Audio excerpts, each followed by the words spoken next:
우리 이 시간 주시는 하나님 말씀은 누가복음 1장 26절부터 38절 말씀 보겠습니다. 여섯째 달에 천사 가브리엘이 하나님의 보내심을 받아 갈릴리 나사렛이라는 동네에 가서 다윗의 자손 요셉이라 하는 사람과 약혼한 처녀에게 이르니 그 처녀의 이름은 마리아라. 그에게 들어가 이르되 은혜를 받은 자여 평안할지어다. 주께서 너와 함께 하시도다 하니 처녀가 그 말을 듣고 놀라 이런 인사가 어찌함인가 생각하며 천사가 이르되 마리아여 무서워하지 말라. 내가 하나님께 은혜를 입었느니라. 보라 내가 잉태하여 아들을 낳으리니 그 이름을 예수라 하라. 그가 큰 자가 되고 지극히 높으신 이의 아들이라 일컬어질 것이요 주 하나님께서 그 조상 다윗의 왕위를 그에게 주시리니 영원히 야곱의 집을 왕으로 다스리실 것이며 그 나라가 무궁하리라. 마리아가 천사에게 말하되 나는 남자를 알지 못하니 어찌 이 일이 있으리이까. 천사가 대답하여 이르되 성령이 내게 임하시고 지극히 높으신 이의 능력이 너를 덮으시리니 이러므로 나실 바 거룩한 이는 하나님의 아들이라 일컬어지리라. 보라 내 친족 엘리사벳도 늙어서 아들을 배었느니라. 본래 임신하지 못한다고 알려진 이가 이미 6달이 되었나니 대저 하나님의 모든 말씀은 능하지 못하심이 없느니라. 마리아가 이르되 주의 여종이오니 말씀대로 내게 이루어지이다 하매 천사가 떠나가니라. 아멘. 자, 오늘 성령으로 잉태하사 동정녀 마리아에게 나시고, 우리 한번 고백할까요? 시작. 성령으로 잉태하사 동정녀 마리아에게 나시고. 자, 여러분 어떻게 보면 이 사도신경 고백 중에서 받아들이기가 참 오히려 전능하신 하나님보다도 더 사람들이 믿기가 힘든 부분이 아마 오늘 이 부분이 아닐까 합니다. 성령으로 잉태하사 동정녀 마리아에게 나시고, 어떻게 처녀가 남자 없이 아기를 낳을 수 있는가? 결혼도 하지 않은 처녀가 어떻게 아기를 가질 수 있는가? 여러분 믿으십니까? 믿으시는 거예요? 아니면 믿어야지요? 예. 자, 이와 관련해서 여러분 아마 한두 번씩은 아마 다 들으셨을 거예요. 한국에 굉장히 재밌는 이야기가 전해오는데, 우리 돌아가신 하영주 목사님이 연예인교회를 하실 때 성경 공부를 이렇게 연예인들하고 하다가 이 부분이 나온 거예요. 그래서 예수는 동정녀에게 성령으로 잉태되셨다. 그때 이게 안 믿어지니까 그 성도 한 사람이, 연예인이겠죠, 막 손을 들어서 아니 목사님 도대체 이게 말이 됩니까? 농담하지 마십시오. 어떻게 처녀가 아기를 낳습니까? 그런 얘기하지 말고 예수님은 또 좋은 도덕적인 얘기를 했으니까 그런 얘기를 좀 해주십시오. 이제 그게 이제 논쟁이 되고 분위기가 안 좋아진 거예요.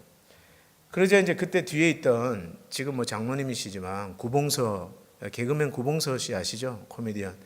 그분이 갑자기 버럭 화를 내면서 소리를 지르면서 하는 말이, 야 임마, 남편 요셉이 믿겠다는데 너가 뭔데 안 믿냐? 자기 남편 요셉이 믿는다는데 네가 뭔데 안 믿고 말고 할 게 뭐 있냐? 야, 저는 이게 성령으로 그분이 깨달은 게 아닌가 그런 생각을 합니다. 자기 남편이 믿겠다는데 요셉도 믿고, 처음에는 물론 가만히 끊고 쟀지만 천사가 나타나서 보라 처녀가 잉태하여 아들을 낳을 것이요. 마태복음 1장에 자 문제 나갑니다. 보라 처녀가 잉태하여 아들을 낳을 것이요 그의 이름을 뭐라고요? 아니죠. 임마누엘이라 하리라. 그거는 그 전주에 제가 문제 하나 드렸잖아요. 예수의 이름이 뭐냐? 자, 헷갈리시면 안 돼요. 이렇게까지 친절하게 답을 가르쳐 주는데 다음 오는 주일 틀리시면 안 됩니다. 자, 마태복음 1장에 보면 이사야 7장 14절을 인용하면서 천사가 요셉에게 말합니다. 보라 처녀가 잉태하여 아들을 낳을 것이요 그의 이름을 임마누엘이라 하리라. 근데 이 요셉이 그 잠에서 깨어나서 그 사제의 분부 그대로 아내를 데려옵니다. 받아들인 거예요. 인정한 거예요. 마리아가, 자기와 약혼한 그 마리아가 성령으로 잉태되었다는 것, 다른 남자와 어떤 부정한 관계를 통해서도 아니고 천사가 가르쳐 준 대로 성령으로 잉태됐다는 것을 남편 요셉이 받아들인 겁니다. 자, 남편이 믿었다는데 오늘 우리가 못 믿을 이유가 뭐가 있겠어요? 그런데 여러분, 지금도 사실은 신학자들 중에서도 이 동정녀 탄생을 믿지 않는 사람들이 있습니다. 자유주의 신학을 믿는 분들 중에서는 하나의 설화라고 생각해요. 제가 박씨인데 저희 그 조상은 박혁거세로 알려져 있습니다. 근데 이 박혁거세는 어디에서 나왔느냐? 알에서 나왔어요. 알에서 나왔어요. 그게 설화입니다. 마찬가지로 이 예수도 하나님의 아들인데, 그래도 하나님의 아들인데 출생 과정이 뭔가 좀 독특해야 되지 않겠냐. 그래서 교회가 후대에 이것을 신비로운 어떤 설화로 포장해서 만든 것이 동정녀 탄생이다. 그렇게 이야기하는 사람들이 있는 거예요. 그러면서 이제 얘기하는 것이, 사실은 여러분, 이 동정녀 탄생이 성경이 기록된 데가 딱 두 군데입니다. 마태복음에 나오고 오늘 우리가 읽은 누가복음 1장에 나와요. 그 외에 마가복음이라든지 요한복음에는 나오지 않습니다. 그런데 마태, 마가, 누가, 요한 중에서 가장 먼저 쓰여진 것으로 알려진 복음이 마가복음이거든요. 그래서 마가복음에서 이것을 다루지 않고, 또 가장 그 네 가지 복음서 중에서 신학적이라고 알려진 요한복음에서 이것을 다루지 않습니다. 한 줄도 나오지 않아요. 동정녀 탄생에 대한 기사. 그리고 또 우리가 바울 서신, 바울이 기록한 빌립보서, 골로새서, 고린도전후서 이런 책에서도 이 동정녀 탄생에 대한 이야기가 나오지 않습니다. 자, 만약에 이것이 그렇게 중요하다면 왜 마가나 요한은 그것을 한 줄도 기록하지 않았을까? 또 왜 바울은 그것을 생략하고 거기에 대한 언급을 하지 않았을까? 자, 이런 것들을 생각하면서 동정녀 탄생은 그냥 후대에 삽입된 어떤 신비적인 것을 더하기 위해서 설화적인 것으로, 실제 역사에서 일어난 사건이 아니라 그냥 꾸며낸 어떤 하나의 설화라고 주장하는 신학자들도 있습니다. 그러나 여러분, 우리가 어떻게 이해를 해야 될까요? 성경에 그것이 언급된 구절이 단 두 구절이라고 해서 그것이 후대에 끼워졌다든지 아니면 설화처럼 들어간 것이 아닙니다.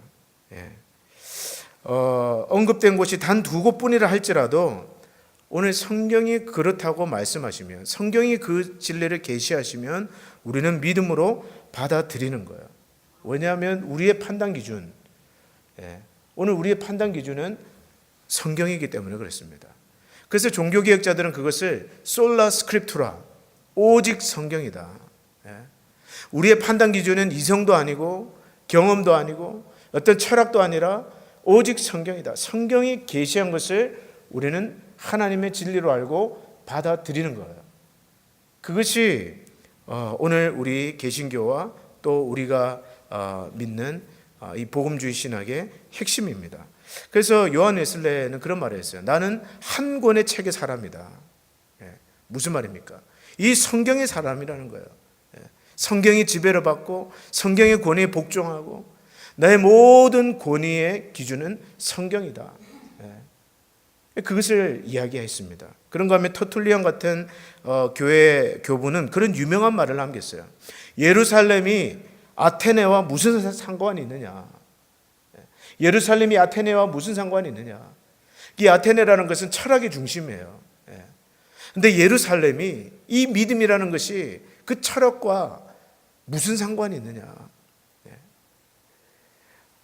그런가 하면 루터는 이 이성을 일컬어서 저 늙은 마녀라고 불렀습니다. 늙은 마녀라고 불렀어요. 물론 여러분, 우리 이성이 다 필요 없다는 말은 아니에요. 우리가 말씀을 볼 때, 또 우리가 말씀을 묵상하고 해석할 때는 이성을 사용합니다. 그러나 중요한 것은 이성의 위치가 어디 있느냐 하는 거예요. 이성과 철학의 위치는 이 신앙, 성경 아래 복종하는 자리가 바로 이성의 자리라는 것입니다. 그 이성의 잣대를 가지고, 철학의 잣대를 가지고 받아들일 수 있는 것, 이해할 수 있는 것만 받아들이겠다. 이건 잘못됐다는 거죠. 오히려 이 계시된 하나님의 진리를 순종할 때, 믿음으로 받아들일 때 비로소 이해가 된다는 것입니다. 그래서 따져서 믿는 게 아니에요, 여러분. 하나님이 계시하셨기 때문에 하나님의 그 계시된 성경의 권위를 받아들이고 순종할 때 비로소 우리는 이해의 눈이 열린다는 것입니다. 그래서 여러분, 로이드 존스 목사님도 그런 이야기를 하셨어요. 사람들이 왜 동정녀 탄생 교리를 못 받아들이는가? 그것은 자신들의 보잘것없는 이성을 모든 진리를 판단하는 궁극적인 기준으로 삼아서 이해하지 못하는 일은 믿으려 하지 않기 때문이다. 그 이 성경 위에 이성을 두는 거예요. 그래서 우리의 이 부족한 이성, 타락한 이성, 죄로 인해서 오염된 이 이성을 가지고 이해되는 것은 받아들이고, 비록 하나님의 계시라 할지라도, 완전한 하나님의 계시라 할지라도 이해되지 않는 것은 버리는 것입니다. 그래서 받아들이지 못하는 거예요. 그러나 여러분, 하나님께서 전능하시다는 그 전능의 교리를 믿는 사람이라면, 또 하나님께서 우리가 그것을 믿는 이유가 성경이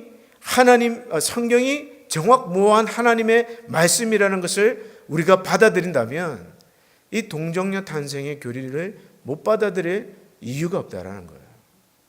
그렇지 않습니까? 여러분, 하나님이 전능하시다는 것을 믿으십니까? 믿으시죠. 우리 매주일마다 고백하잖아요. 전능하사 천지를 만드신 하나님 아버지를 내가 믿습니다. 원어 사도신경에는 내가 믿나이다 부터 시작해요. I believe. 내가 믿습니다. 무엇을? 전능하신 하나님을, 천지를 창조하신 하나님을. 그것을 믿는다면, 그리고 이 성경 말씀이 정확무한 하나님의 완전한 계시의 책이라는 것을 우리가 받아들인다면, 사실은 성령으로 잉태하사 동정녀 마리아에게 나셨다는 것을 못 받아들일 이유는 없는 거예요. 자, 그렇다면 왜 이 동정녀 탄생의 교리가 사도신경에 들어갔을까요? 전능하사 천지를 만드신 하나님 아버지를 내가 믿사오며 그 외아들 우리 주 예수 그리스도를 믿사오니 이는 성령으로 잉태하사 동정녀 마리아에게 나시고. 이것이 사도신경 안에 들어간 배경은 이렇습니다. 제가 여러 번 말씀드린 것처럼 이 신앙 고백은 초대교회에 등장했던 여러 가지 이단들을 반박해서 진리를 수호하려고 하다 보니까 하나의 신앙 고백으로 만들어진 신앙 체계입니다. 초대교회 당시 이런 이단들이 있었어요. 예수님은 육체로 오신 것이 아니다. 그냥 어떤 유령이나 아니면 천사와 같은 그런 존재로 오신 것뿐이다. 육체로 오신 것이 아니다. 그렇게 주장한 배경에는 헬라 철학이 있었습니다. 무슨 말이냐면 영주주의라고 우리 여러분 많이 들어보셨잖아요. 영주주의가 주장하는 것은 이렇습니다. 물질은 악하다는 거예요. 이 몸은 악하다는 거예요. 그리고 오직 영은 선하다고 보았습니다. 그리고 우리가 입고 있는 이 육체는 감옥이라고 생각했어요. 그래서 어떻게 신이 인간의 이 악한 육체로 입고 올 수 있는가? 도저히 그것은 받아들일 수가 없다라고 생각했습니다. 그래서 예수 그리스도는 영적인 존재라, 천사와 같은 그런 존재라고 가르쳤습니다. 생각했어요. 그게 초대교회 이단들이었습니다. 그래서 여러분, 요한 1서라든지 이런 서신들을 보면 그런 이단들에게 반박하기 위해서 그 예수 그리스도가 사람으로 오셨다, 육체를 입고 오셨다는 것을 여러 군데서 주장하고 있습니다. 그러나 여러분, 성경은 보면 예수님은 인간으로 오셨습니다. 오늘 우리와 똑같은 육체로 오셨어요. 여러분이 배고픔을 느끼는 것처럼 예수님도 배고픔을 느끼셨고, 때로는 예수님도 피곤을 느끼셨습니다. 새벽에도 일찍 일어나셨고 많은 일을 하면서 피곤도 느끼시고, 때로는 기쁨도 느끼시고 기뻐하시고 웃으시고, 그러나 때로는 슬퍼하시고 또 분노도 내시고. 이것은 예수 그리스도는 우리와 똑같은 육체로 이 땅에 오셨음을 나타내는 그러한 증거입니다. 그래서 여러분, 동정녀 마리아에게 나셨다, 이 말은 마리아로부터 우리 예수님이 피와 살을 받아서 완전한 인성을, 육체를 가지고 오셨다라는 그런 고백을 담는 거예요. 다시 말해서 예수 그리스도는 참 사람으로 오셨다. 이 신앙 고백이 동정녀 마리아에게 나셨다라는 고백 안에 들어가 있는 것입니다. 그런가 하면 요즘도 그런 사람들이 있지만 그때도 예수는 신이 아니라 하나님의 뜻대로 살다간 완벽한 인간이었다라고 주장했던 사람들이 있었습니다. 이것도 이단이죠. 근데 여러분, 우리가 그 예수 그리스도가 이 똑같은 우리와 같은 인간으로 태어나셨다면 그를 하나님으로 고백할 이유가 어디가 있습니까? 그래서 오늘 성령으로 잉태하셨다 이 말씀은 하나님이 예수 그리스도가 하나님으로 이 땅에 오셨다. 하나님의 신성을 가지고 이 땅에 오셨다. 그는 참 하나님이라는 신앙 고백이 담겨 있는 거예요. 그래서 간단하게 정리를 하자면 성령으로 잉태하사 이 말씀은 예수 그리스도가 하나님의 신성을 입고 오셨다라는 그 고백을 담고 있는 것이고, 또 동정녀 마리아에게 나셨다라는 것은 그분은 동정녀 마리아에게서 그의 육체에서 피와 살을 입고 참 사람으로 이 땅에 오셨다라는 그런 의미를 담고 있습니다. 좀 더 구체적으로 성령으로 잉태하셔 동정녀에게 나셨다는 뜻을 몇 가지로 풀이해드리면, 첫 번째로 성령으로 잉태하셨다는 고백 속에는 예수님은 인간이셨지만 인간 이상의 존재라는 그런 것을 증명해 줍니다. 제가 다시 말씀드린 것처럼 하나님의 참 신성을 가지고 이 땅에 태어나신 분이다. 그런 고백을 담고 있어요. 오늘 우리가 읽은 본문에 보면 천사가 마리아를 방문합니다. 방문한 천사는 마리아에게 말합니다. 31절 한번 더 보시면 이렇게 말씀합니다. 보라, 내가 잉태하여 아들을 낳으리니 그 이름을 예수라 하라. 근데 여러분, 우리가 성경을 그냥 읽어서 그렇지 마리아의 입장에서 한번 생각해 보세요. 여러분이 마리아의 입장이라면 이제 결혼할 날짜를 받아놓고 약혼자까지 있는데 갑자기 천사가 나타나서 보라, 내가 아들을 낳으리니 그 이름을 예수라 하라. 얼마나 충격이 있겠습니까? 남자도 알지 못하고 결혼도 하지 않은 그 처녀의 몸에서. 그래서 여러분, 어떤 신학자는 그런 얘기를 했어요. 하나님이 어린 처녀 마리아에게 하신 일은 잔인했다. 이 어린 처녀 마리아에게 하신 일은 잔인했다. 그래서 마리아가 이렇게 대답합니다. 34절에 보면 마리아가 천사에게 말하되 나는 남자를 알지 못하니 어찌 이 일이 있으리까. 당연하죠, 여러분. 당연한 반응입니다. 근데 그때 천사가 마리아에게 말합니다. 34절입니다. 천사가 대답하여 이르되 성령이 내게 임하시고 지극히 높으신 이의 능력이 너를 덮으시리니. 여기서 중요한 단어가 임하시고 라는 단어와 덮으시리니, 이 단어입니다. 여기서 성령이 임하시고, 이 똑같은 단어가 사도행전 1장 8절에 쓰였어요. 오직 성령이 너에게 임하시면 너희가 권능을 받고 예루살렘과 사마리아 온 유대와 땅끝까지 이르러 내 증인이 되리라. 임하신다는 것은 성령이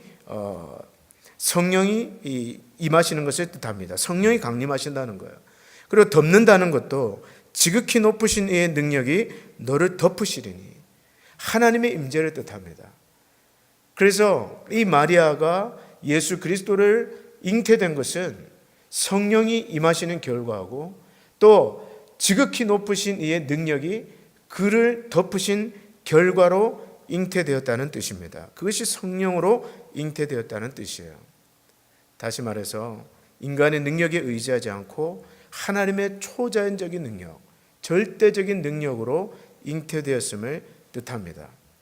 자, 이것이 말하는 것이 바로 예수 그리스도는 우리와 다른 특별한 독특한 하나님의 신성을 가지고 태어났음을 고백하는 것입니다. 그런가 하면 두 번째로 오늘 동정녀 마리아에게 나셨다는 것은 예수께서 참 인간의 몸을 입고 오셨다는 그런 의미인데요. 하이델베르그 요리문답 35문에는 이런 질문이 나옵니다. 이는 성령으로 잉태하사 동정녀 마리아에게 나시고는 무슨 뜻입니까? 그 답은 이렇습니다. 참되고 영원하신 하나님이신 하나님의 영원하신 아들께서 변함없이 참되고 영원하신 하나님으로서 성령의 일하심으로 동정녀 마리아의 살과 피에서 참된 인성을 취하셨다는 뜻입니다. 이렇게 해서 또한 다윗의 참된 자손이 되시고 범사의 자기 형제들과 같이 되셨지만 죄는 없으셨습니다.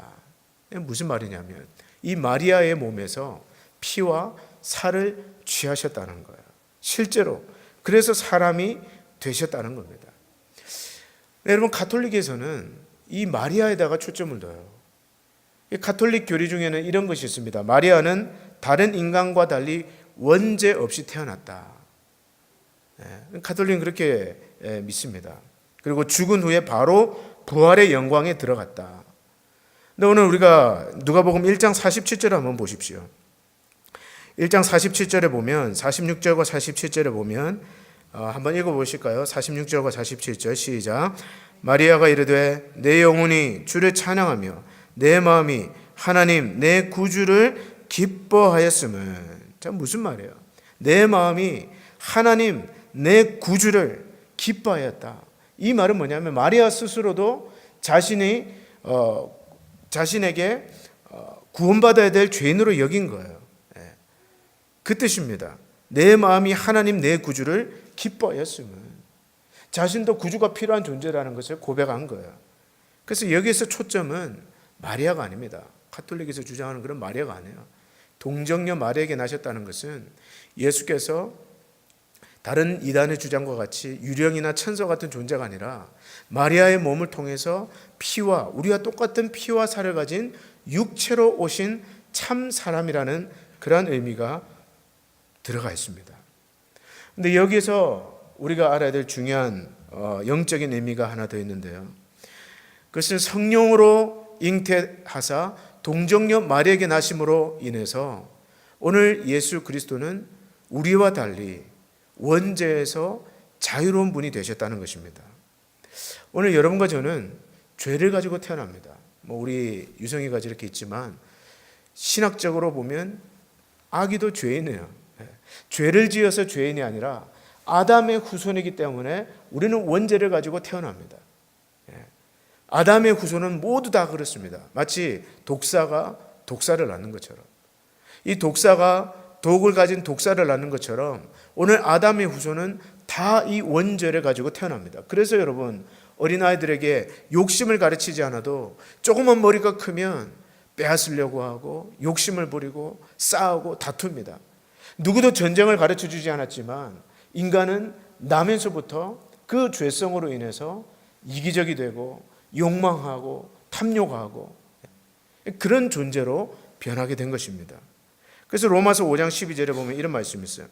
그러므로 한 사람으로 말미암아 죄가 세상에 들어오고 죄로 말미암아 사망이 들어왔나니 이와 같이 모든 사람이 죄를 지었으므로 사망이 모든 사람에게 이르렀느니라. 그런데 여기에 예외가 있습니다. 누구예요? 예수 그리스도. 어떻게 그렇게 예외가 되셨습니까?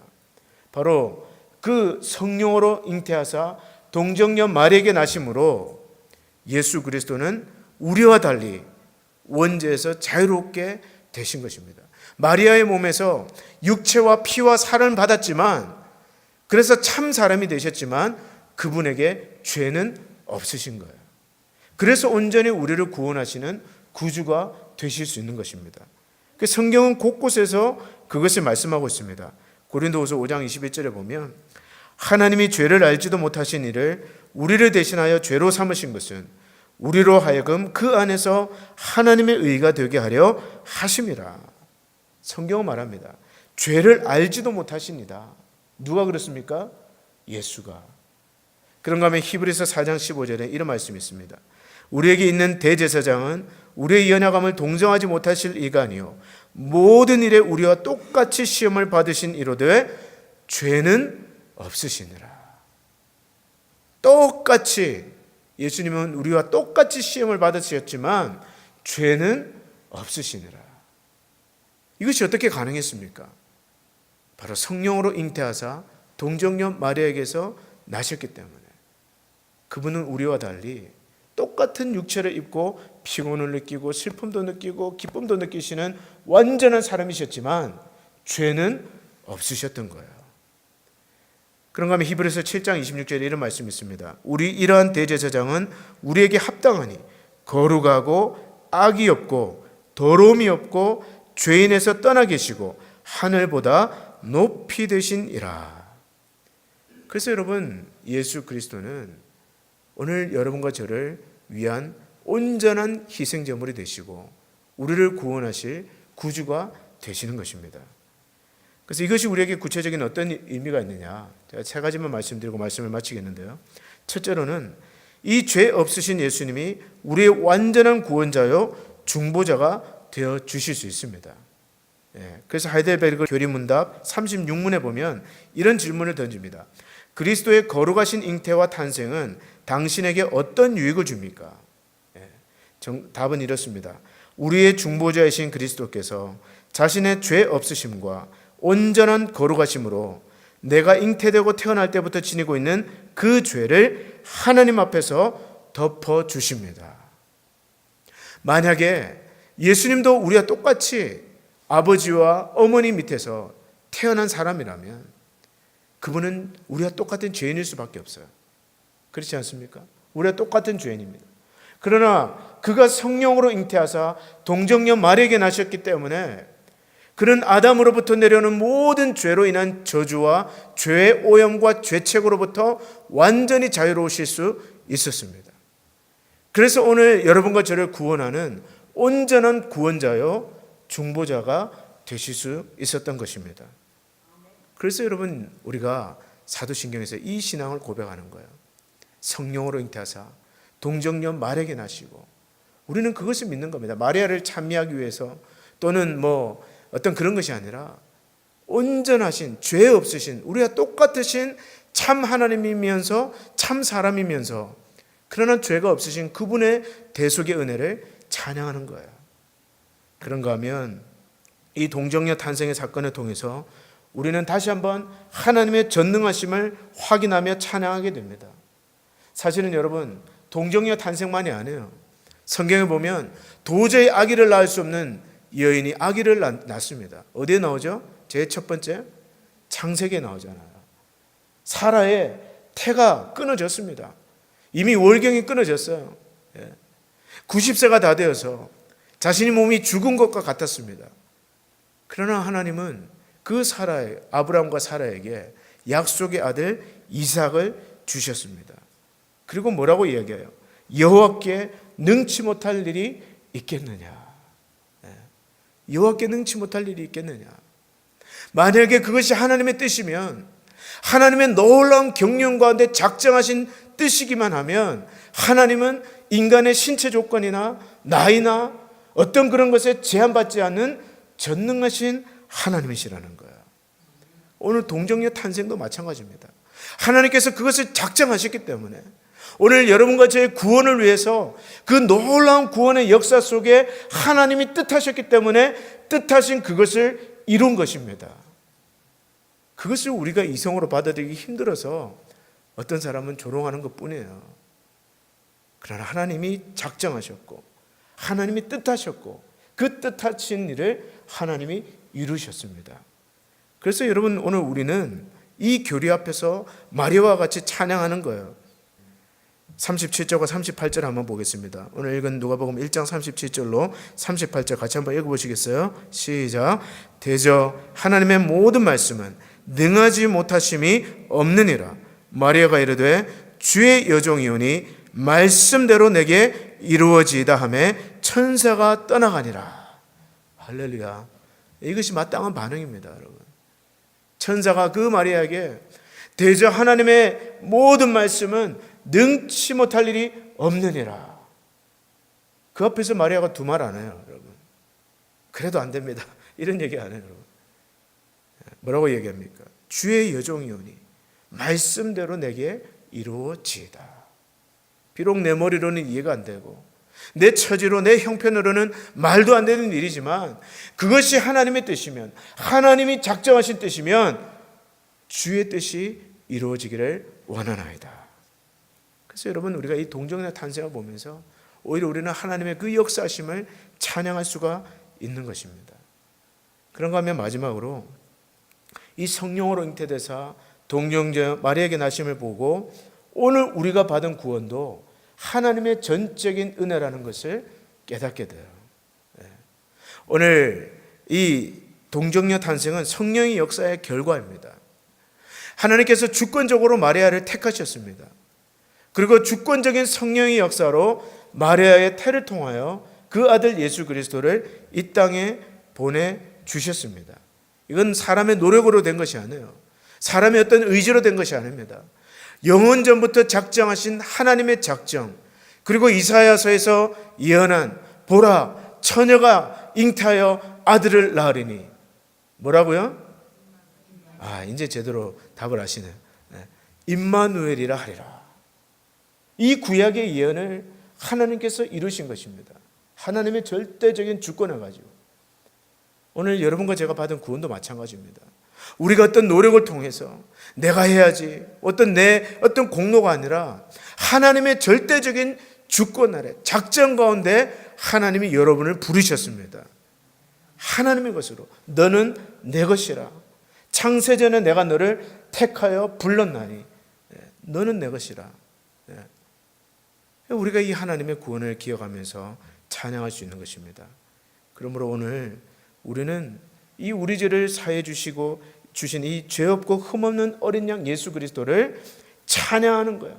의심을 위해서 존재하는 교리가 아니라 성령으로 잉태하사 동정녀 마리아에게 나신 것은 우리가 하나님 앞에 감사하며 찬양하며 경배를 돌릴 그러한 교리라는 것입니다.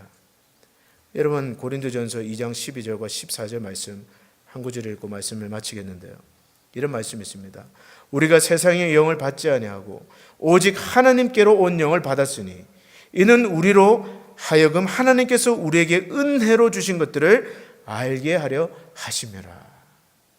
하나님께서 오늘 우리에게 이것이 깨달아지는 것이 성령의 역사라는 거예요. 세상의 영을 받은 사람은 죽었다 깨어나도 이것을 알지 못합니다. 그러나 오늘 여러분과 저는 오직 하나님께로 온 영을 받았으니 이는 우리로 하여금 하나님께서 우리에게 은혜로 주신 것들을 알게 하려 하심이라. 육에 속한 사람은 하나님의 성령의 일을 받지 아니하나니 저희에게는 미련하게 보이며 또 깨닫지도 못하나니 이런 일은 영적으로라야 분변함이로다. 오늘 여러분들이 우리가 매주일 고백하는 이 사도신경의 한 구절, 성령으로 잉태하사 동정녀 마리아에게 나시고 이것을 진실로 고백한다면 그것은 여러분들이 세상의 영을 받지 않고 하나님께로 온 영을 받았다는 확실한 증거입니다. 우리에게 은혜로 주신 것을 알게 하기 위해서 하나님의 성령으로 우리에게 깨닫게 하시고 믿게 하셨다는 것을 기억하시기를 바랍니다. 그래서 이 고백을 할 때 여러분 이 믿음과 이 영적 지식을 가지고 여러분 믿음으로 고백하는 여러분과 제가 되기를 주의 이름으로 축복합니다. 기도하겠습니다. 하나님 아버지, 오늘 사도신경을 통해서 그리스도께서 성령으로 잉태하사 동정녀 마리아에게 나셨다는 것을 우리가 믿음으로 고백할 수 있게 하시니 감사를 드립니다. 이것이 우리에게서 난 것이 아니라 하나님의 성령의 역사인 줄로 믿습니다. 하나님 아버지, 그 예수 그리스도를 통하여 우리를 구원하시고 죄 없으신 참 하나님이요 참 인간이신 예수 그리스도를 통하여 우리를 구원하신 그 구주를 찬양하며 하나님 아버지여 이 믿음을 지키는 복된 성도, 복된 교회 될 수 있도록 인도하여 주시옵소서.